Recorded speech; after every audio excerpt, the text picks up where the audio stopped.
Hoje nós vamos ver a relação que existe entre a velocidade das reações e a concentração dos reagentes. Então existem, né, algumas expressões matemáticas que relacionam a velocidade de uma reação com a concentração dos reagentes, tá?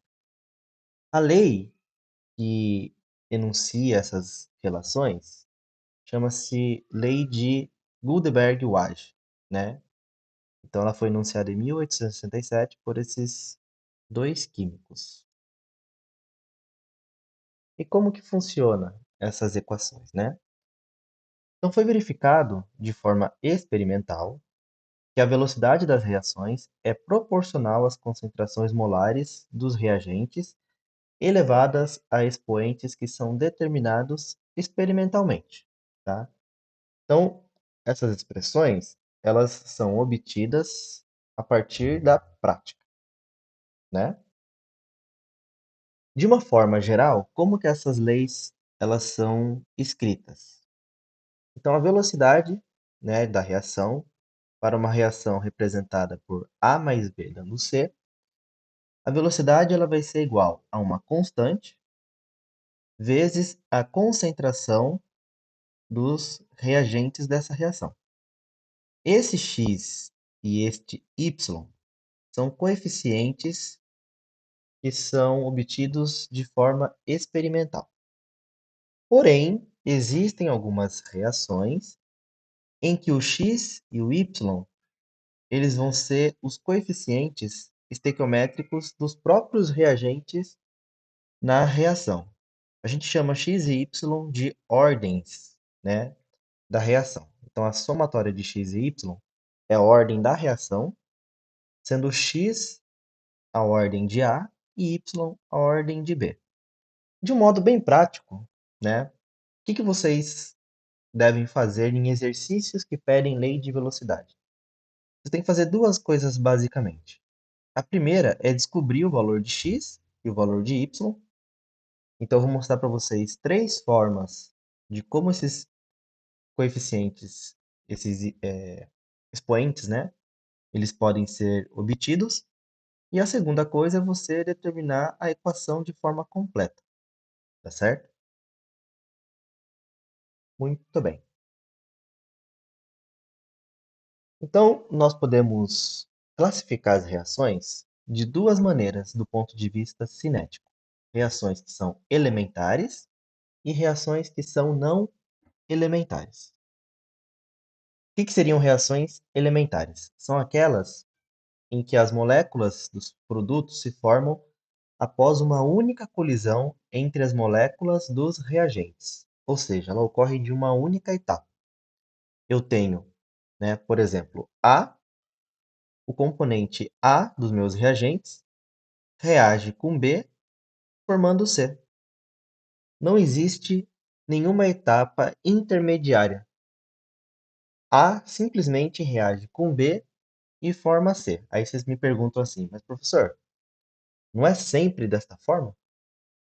A resposta é não, né? Às vezes, a gente representa uma equação simplificadamente, né? Vamos supor, a reação da fotossíntese, ela é escrita da seguinte maneira: CO2 mais água formando glicose, né, que é o C6H12O6 mais O2. Aí nós temos que balancear essa equação, né? Então a gente coloca um número 6 aqui na frente do gás carbônico, coloca também um 6 aqui na frente da água e colocamos um 6 aqui na frente do oxigênio. Então essa reação, ela representa de forma bem simples a fotossíntese. Aí vocês me perguntam, mas a fotossíntese não é só isso? Não. Na verdade, essa reação da fotossíntese é uma reação que ocorre em diversas etapas, mas que de forma resumida, ela pode ser representada como eu coloquei para vocês aí agora, tá? Então a reação da fotossíntese, ela não é uma reação elementar. Uma reação, para ser considerada elementar, ela tem que ocorrer de forma direta, em uma única etapa.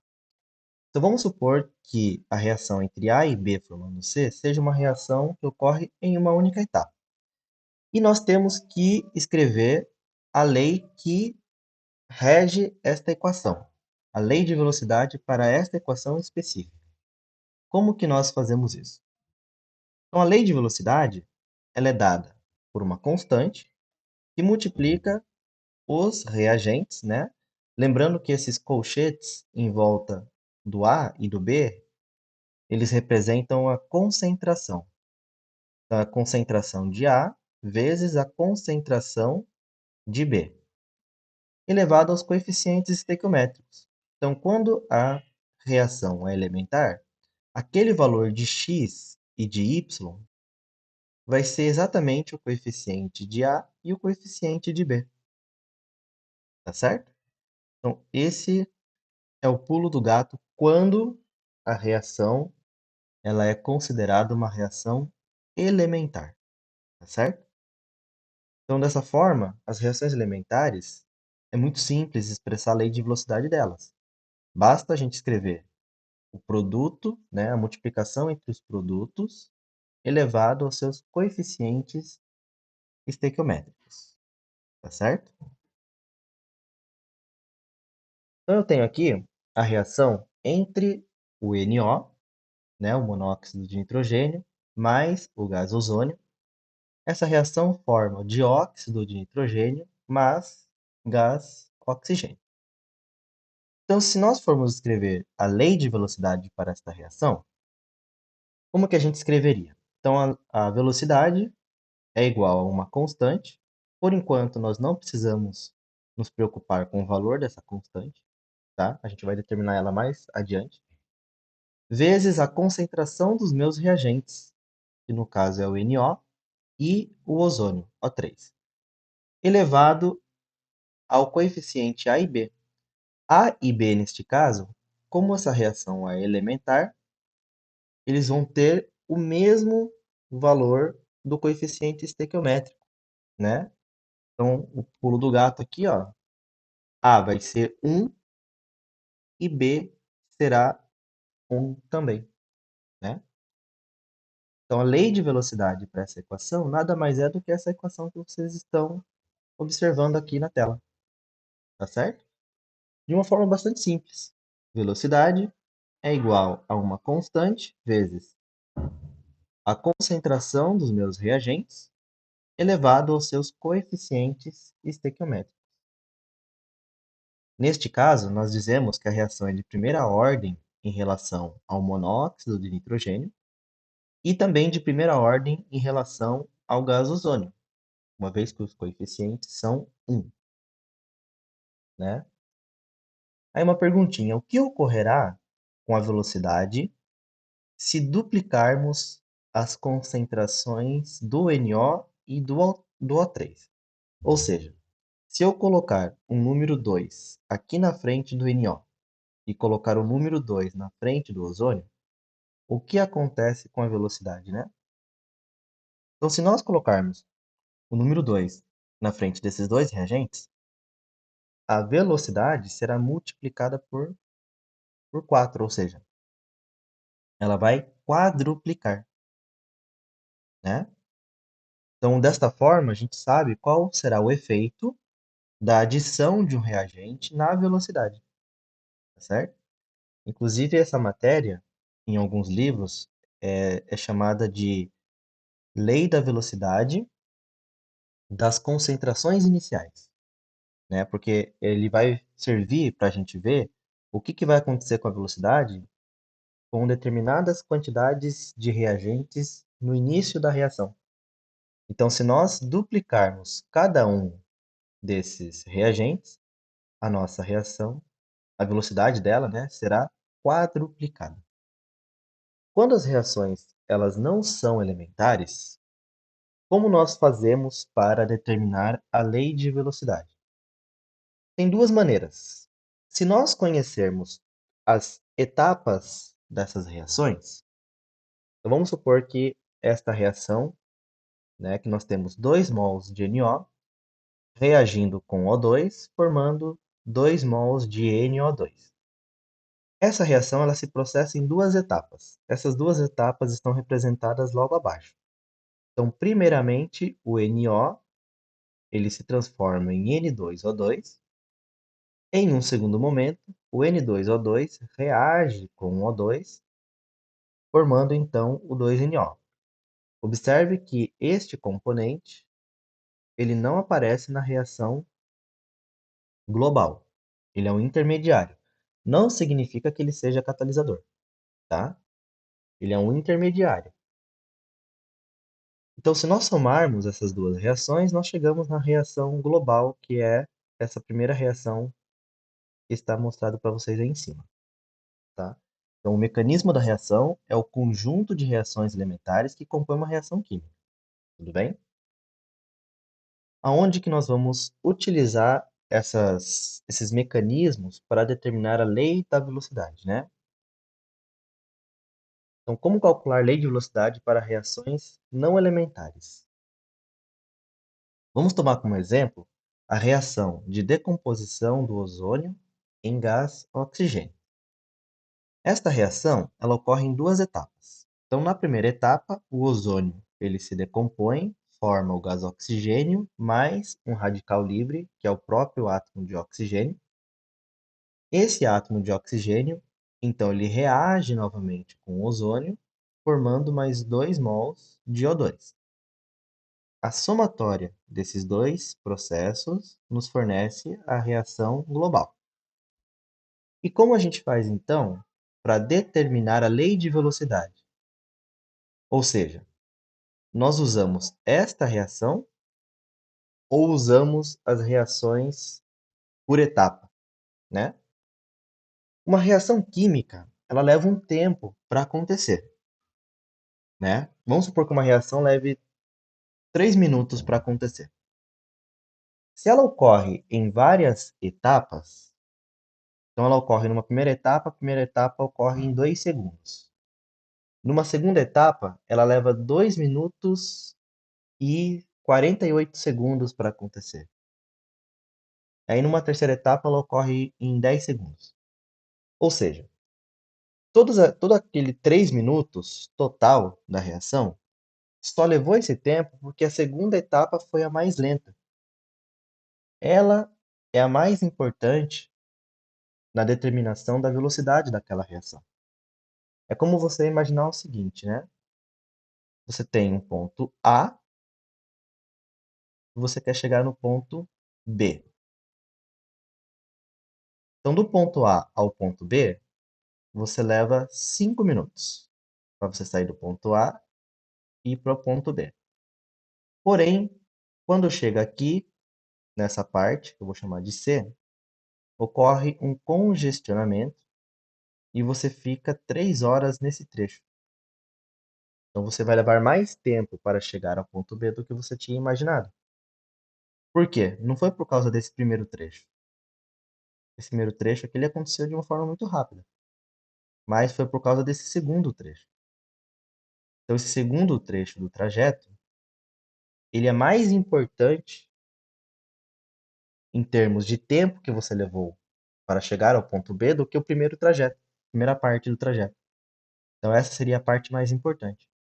Numa reação química, a gente faz a mesma consideração. A etapa mais lenta do processo, ou seja, aquela em que você vai ficar mais tempo para ela acontecer, é a etapa determinante para a velocidade da reação. Então, pulo do gato novamente.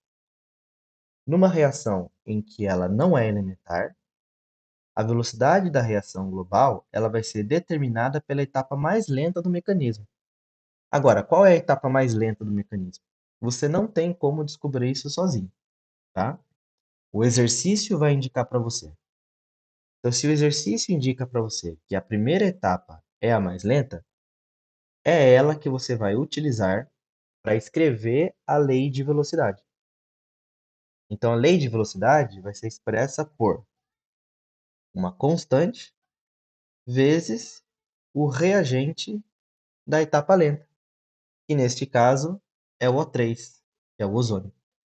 Então, a lei de velocidade desta equação é expressa desta forma, porque a etapa lenta é o que determina a velocidade dessa reação. Se a etapa lenta fosse a segunda, ao invés da primeira, além do O3, nós teríamos que colocar também o oxigênio. Então, eu multiplicaria pela concentração do oxigênio também. Como foi a primeira etapa. Agora, também, se ela fosse uma reação elementar, se não tivéssemos essas etapas aqui, seria o O3 elevado ao quadrado. Então, eu não teria essa parte e colocaria o número 2 aqui na frente, em cima, quer dizer, do O3. Existem alguns exercícios em que a reação não vai ser elementar e não vai estar também escrito nele as etapas que são rápidas ou lentas, né? Neste caso, como que a gente vai trabalhar? Então, nesses exercícios, eles normalmente estarão relacionando em uma tabela o que acontece com a velocidade quando a gente modifica a concentração dos reagentes. Então, vamos supor que nós tenhamos aqui, ó, a decomposição do N2O5.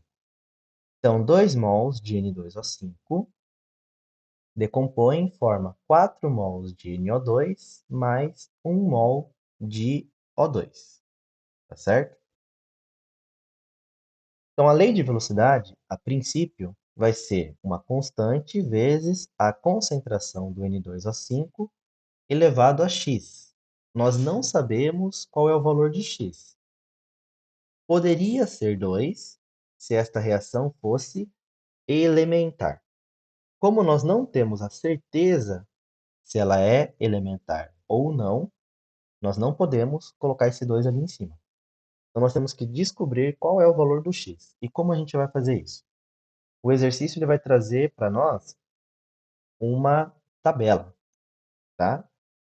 E a análise dessa tabela vai nos dizer qual é o valor de x, tá certo? Muito bem. Como que a gente faz a análise dessa tabela? Nós temos que verificar o que acontece com a velocidade quando nós modificamos a concentração do reagente. Então, em um primeiro experimento, representado por essa primeira linha, nós temos uma quantidade de 0,01 mol por litro de N2O5. Quando a gente parte desta quantidade de reagente, a velocidade desta reação se processa em 0,016 mol por litro vezes hora. Em um segundo experimento, nós dobramos a quantidade do nosso reagente. De 0,01, nós vamos partir agora de 0,02. Quando isso acontece, o que que acontece com a velocidade? Ela dobra junto, né? Ou seja, eu dobrei a concentração do meu reagente, ao mesmo tempo a velocidade também dobrou. Então, eu vou escrever esta informação na minha equação. Como que a gente faz isso? Eu coloco o 2 na frente da velocidade, porque a velocidade dobrou, quando a concentração dobrou. Eu coloco o 2 também na frente do meu reagente. Eu vou, então, dividir esta equação, ou seja, eu vou comparar esta equação com esta equação aqui, ó. Então, quando a gente divide esta equação, eu vou chamar de equação 2 pela equação 1, né? Estamos dividindo a equação 2 pela equação 1. O que que nós temos, ó? Quando a gente faz uma divisão, tudo que eu tenho em cima e for igual ao que tiver embaixo, a gente pode cortar, né? Então, eu corto o N2O5 com N2O5, corto a constante com a constante, corto velocidade com a velocidade. O que que sobra para nós? Vai sobrar o 2, né? Esse 2 aqui também, e o x, né, no qual o 2 estava sendo elevado. Então a gente chega nessa igualdade aqui. Qual que é o valor de x neste caso? O valor de x, né, para que 2 seja igual a 2 elevado a x, é necessário que x seja 1. Então, este x aqui, ele vale 1.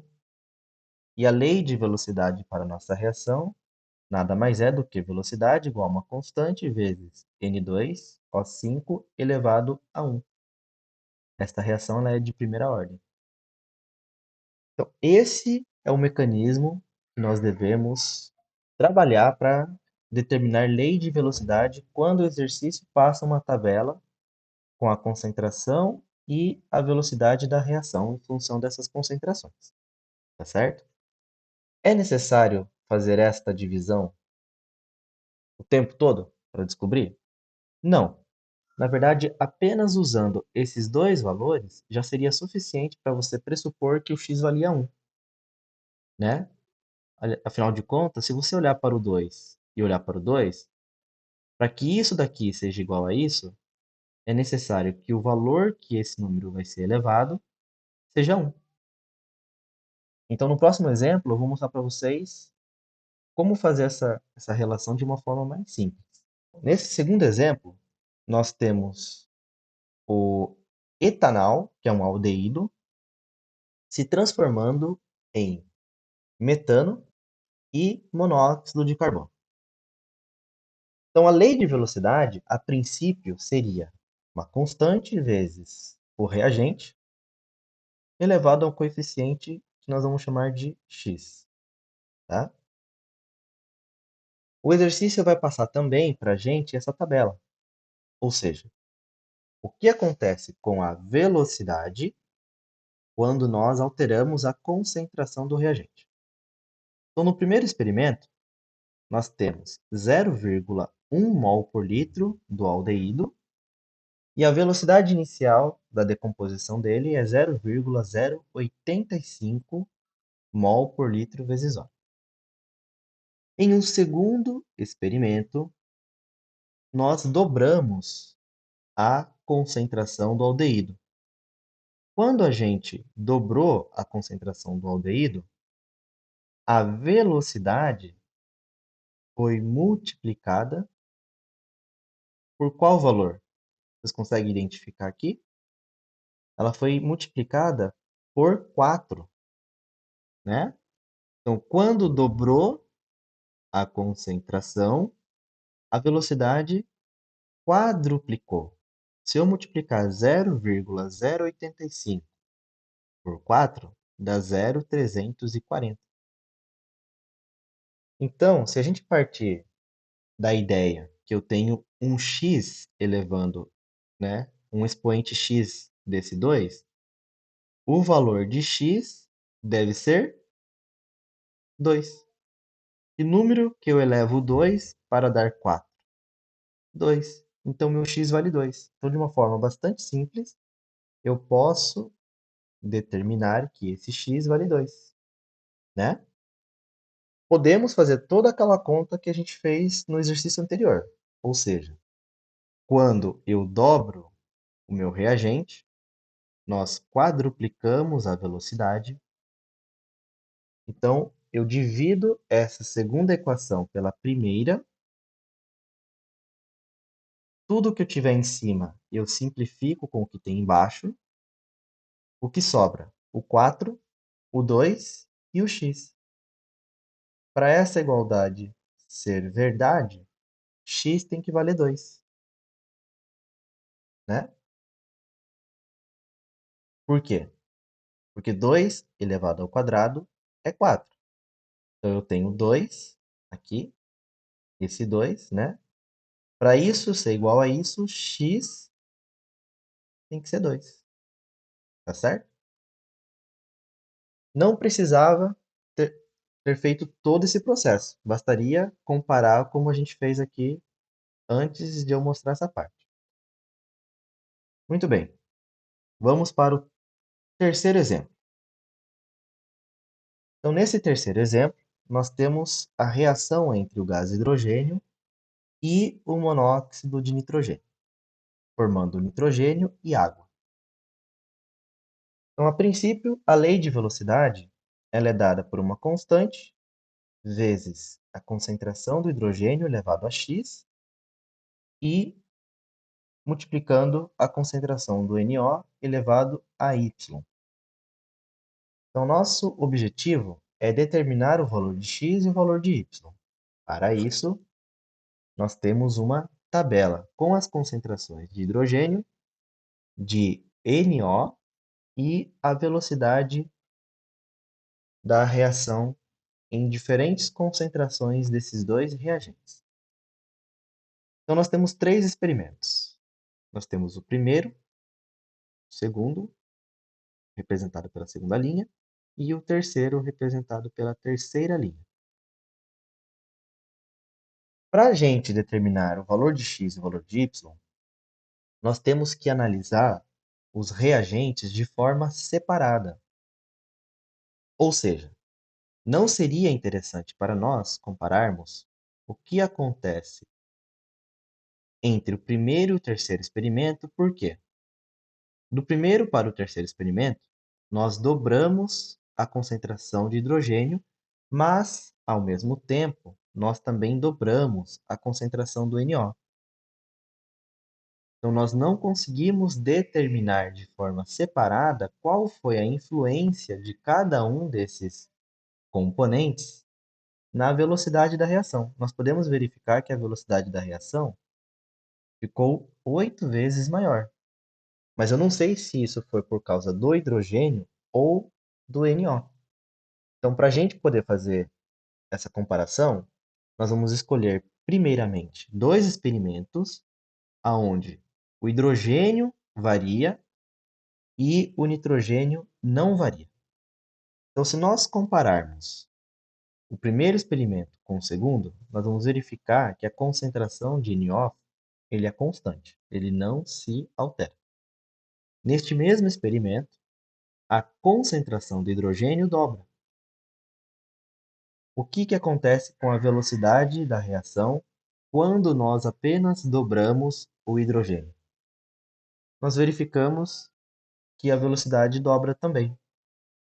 Ou seja, se nós temos um valor x sobre este 2, que é a concentração de hidrogênio, para que esse x, para que 2 elevado a x seja igual a 2, o x tem que ser 1. Então, nós podemos concluir que este x vale 1. Para descobrir o valor de y, o x, então 2 é a velocidade, 2 porque nós dobramos a concentração do reagente. Então, x tem que ser, neste caso, 1. Para determinar o valor de y, nós temos que escolher um experimento onde a concentração de hidrogênio seja constante. Isso acontece do segundo para o terceiro experimento. E do segundo para o terceiro experimento, a concentração do NO dobrou, enquanto que a velocidade da reação quadruplicou, ficou 4 vezes maior. Então, nós temos um valor y sobre esse 2. Para que 2 elevado a y seja igual a 4, y tem que ser 2, né? Então, 4 igual a 2 elevado a y. 4 é 2 ao quadrado. 2 ao quadrado igual a 2 elevado a y.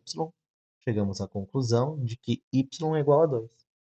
Portanto, a lei de velocidade para essa reação é dada por uma constante vezes a concentração do hidrogênio elevado à primeira, vezes a concentração do NO elevado ao quadrado. Certo? Uma questão. Qual que é o valor da constante? Então, vou ensiná-los a calcular a constante. Tá?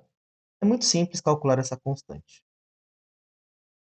Então, para a gente calcular o valor da constante, o que a gente faz? Nós escolhemos, aqui no slide anterior, nós tínhamos 3 linhas, do exercício. Nós escolhemos uma delas, eu escolhi a primeira linha, então nós simplesmente vamos substituir esses valores, né, essas letrinhas aqui, a velocidade, a concentração do hidrogênio, a concentração do NO, nós vamos substituir e vamos isolar o K, e assim determinamos a constante, né? Então a constante vai ser, se nós isolarmos a constante, ela vai ser a velocidade dividido pela concentração do hidrogênio vezes a concentração do NO, né? Nós passamos esses dois dividindo a velocidade. Então, neste caso, a constante será 3 vezes 10 a menos 5 dividido por 1 vezes 10 a menos 3 elevado à primeira, vezes 1 vezes 10 a menos 3 elevado à segunda. Essa concentração é do NO, esta concentração é do hidrogênio. Resolvemos essa partezinha matemática aqui. Então, 1 vezes 10 a menos 3 elevado ao quadrado é 1 vezes 10 a menos 6. Então, nós ficamos com 3 vezes 10 a menos 5 dividido por 1 vezes 10 a menos 9. Chegamos à conclusão de que a constante vale 3 vezes 10 à quarta. Esse é o valor da constante. Segunda questão. Qual é a unidade da constante? Ela tem uma unidade. Ela é gramas, ela é mol, ela é litro. Qual que é a unidade dela? A unidade dela é obtida colocando-se as unidades de cada um dos componentes da equação e fazendo a conta com eles, né? Então, a velocidade é mol por litro vezes hora. A concentração do hidrogênio é mol por litro e a concentração do NO é mol por litro também, só que está elevado ao quadrado. Então, mol por litro vezes mol por litro ao quadrado é mol por litro ao cubo. Agora, o que a gente faz? Mol por litro vezes hora, dividido por mol por litro ao cubo, eu posso passar essa parte de baixo multiplicando a parte de cima e eu inverto a ordem. O litro está dividindo, eu passo o litro multiplicando, né, na parte de cima, e o mol que estava multiplicando, eu passo dividindo na parte de baixo. Damos sequência aqui, mol corta com mol, litro corta com litro. Então, ao invés de eu ter mol ao cubo embaixo e litro ao cubo em cima, nós ficamos apenas com litro ao quadrado e mol ao quadrado vezes hora. Esse trambolho todo, né, grande aqui, é a unidade da constante. Litro ao quadrado, mol ao quadrado vezes hora. E o mais interessante é que a unidade da constante, ela muda dependendo da ordem da reação, tá? Como neste caso a ordem da reação é 3, então a unidade da constante vai ser litro ao quadrado, mol ao quadrado vezes hora. Se ela mudar, a ordem da reação, a unidade da constante também muda, tá? Mas para descobrir é só fazer essa continha aí que a gente fez com as unidades de cada um dos componentes da equação, tá certo?